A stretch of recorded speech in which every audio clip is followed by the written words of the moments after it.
दोस्तों, आईपीएल सिर्फ इंडिया का नहीं बल्कि दुनिया भर के क्रिकेट फैंस का त्योहार बन चुका है। 15 साल के अपने इतिहास में इसने अलग अलग देशों के एस्टैब्लिश्ड क्रिकेटर्स को एक मंच पर लाकर आपस की दुश्मनी भूलते हुए साथ खेलने और आपसी दोस्ती बढ़ाने का काम किया है। इस सफर में आईपीएल ने कई ऐसे प्लेयर्स के बीच दोस्ती कराई है जो एक दूसरे के कट्टर दुश्मन हुआ करते थे। तो चलिए आज मैं आपको ऐसे ही कुछ प्लेयर्स के बारे में बताता हूँ। Sourav Ganguly and Ricky Ponting. दोस्तों, एक समय हुआ करता था जब इंडिया और ऑस्ट्रेलिया के मैचेस में क्रिकेट कम और गाली गलौज ज्यादा देखने को मिलता था। अगर किसी सीरीज में प्लेयर्स के बीच जुबानी जंग ना हुई तो वो सीरीज ही कैसी। पर हाल ही के सालों में भारत और ऑस्ट्रेलिया के बीच की सीरीज में प्लेयर्स का आपसी बिहेवियर काफी फ्रेंडली होता है। इसका कारण आईपीएल ही है। साल 2008 के आईपीएल में सौरव गांगुली और रिकी पॉन्टिंग एक ही टीम से खेलते थे। जी हाँ, ये दोनों ही कोलकाता नाइट राइडर्स का हिस्सा थे। सौरव गांगुली और रिकी पॉन्टिंग एक साथ दिल्ली कैपिटल्स के कोचिंग स्टाफ में भी काम कर चुके हैं। क्या आप सोच सकते हैं कि इंडिया का फॉर्मर कैप्टन और ऑस्ट्रेलिया का कैप्टन एक साथ एक ही टीम में खेलेंगे, एक ही ड्रेसिंग रूम शेयर करेंगे, एक साथ स्ट्रैटेजीज बनाएंगे और कॉमन गोल को अचीव करने के लिए मैदान पर उतरेंगे।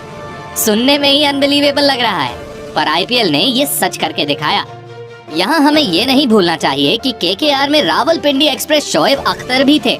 90s के दशक में इन दोनों की राइवलरी किस लेवल की थी ये हम सभी जानते हैं, लेकिन आईपीएल ने इन दोनों को भी एक कर दिया और ये दोनों एक ही टीम से खेले और अच्छे दोस्त बन गए। Harbhajan Singh and Andrew Symonds. दोस्तों, साल 2008 का मंकी गेट स्कैंडल तो आपको याद ही होगा। ऑस्ट्रेलिया और भारत में चल रहे सिडनी टेस्ट के दौरान भारत की ओर से बैटिंग करते हरभजन सिंह और ऑस्ट्रेलिया के एंड्रयू साइमंड्स में जुबानी जंग शुरू हो गई थी। उन दोनों ने एक दूसरे पर कई भद्दे कमेंट्स किए थे। ऑस्ट्रेलिया का आरोप था कि हरभजन ने साइमंड्स को मंकी कहा और उन्हें रेशियली अब्यूज किया है। हालांकि भज्जी के अनुसार उन्होंने उन्हें हिंदी में गाली दी थी जिसे वो मंकी वर्ड समझ बैठे। हरभजन को एक टेस्ट का बैन भी झेलना पड़ा था और ये सीरीज कंट्रोवर्सी से घिर गई थी। हरभजन एंड साइमंड्स के बीच एक बार फिर दोस्ती कराने का काम आईपीएल ने किया। साल 2011 में मुंबई इंडियंस ने एंड्रयू साइमंड्स को अपनी टीम में शामिल किया और दोनों ही क्रिकेटर्स ने एमआई के लिए वो सीजन साथ खेला। कहते हैं कि सचिन तेंदुलकर ने उन दोनों के बीच की खटास को दूर करने में इम्पोर्टेंट रोल निभाया था। 2011 के बाद से हरभजन और साइमंड्स अपने बीच की दुश्मनी भूल चुके हैं और काफी अच्छे दोस्त भी बन चुके हैं। Graham Smith and Shane Warne. दोस्तों, आईपीएल ने हमेशा से ही राइवल लेजेंड्स को एक साथ लाने का काम किया है। साल 2008 के आईपीएल में साउथ अफ्रीका के फॉर्मर कैप्टन ग्राहम स्मिथ और ऑस्ट्रेलिया के legendary leg spinner Shane Warne दोनों ही राजस्थान रॉयल्स से खेले थे।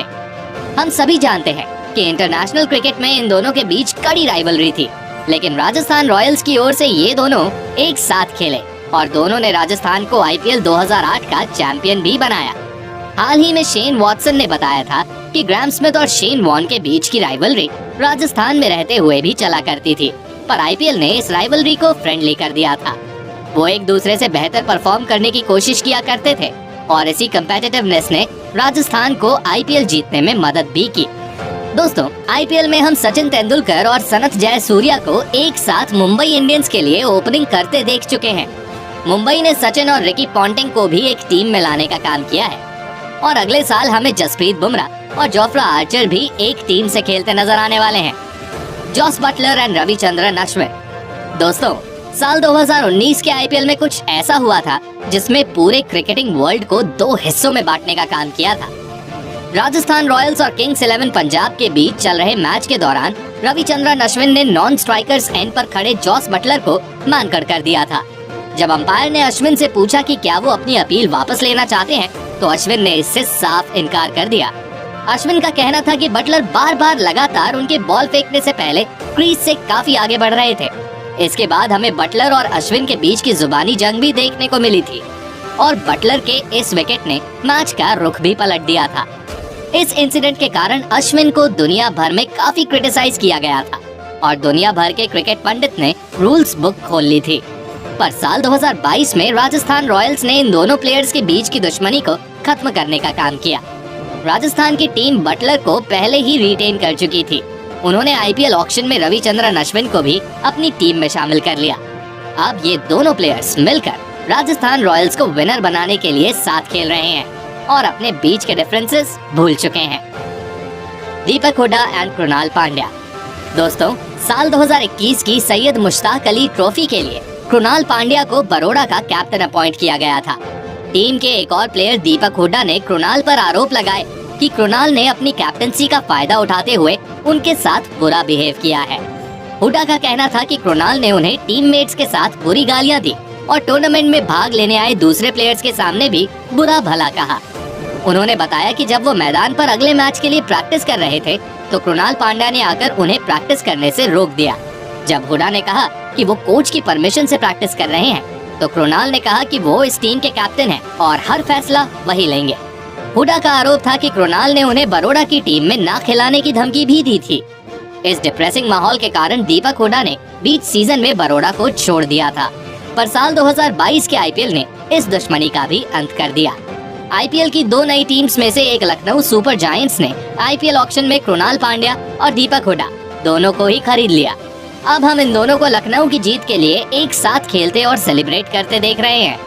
गुजरात टाइटंस के खिलाफ मैच में उन दोनों को गले मिलते भी देखा गया और दीपक हुड्डा ने कहा कि कृणाल उनके भाई जैसे हैं। इन सभी बातों से ही कह सकते हैं कि ये दोनों अपनी दुश्मनी भूल चुके हैं। अब दोस्तों, चाहे आप इसे आईपीएल की गुड स्पिरिट कहो या फिर बड़े बड़े पे चेक्स और आईपीएल कॉन्ट्रैक्ट का जादू, लेकिन ये लीग हमेशा के राइवल्स को फ्रेंड्स में बदलती रहती है। वैसे आप इसके बारे में क्या सोचते हो? कमेंट करके बताइए।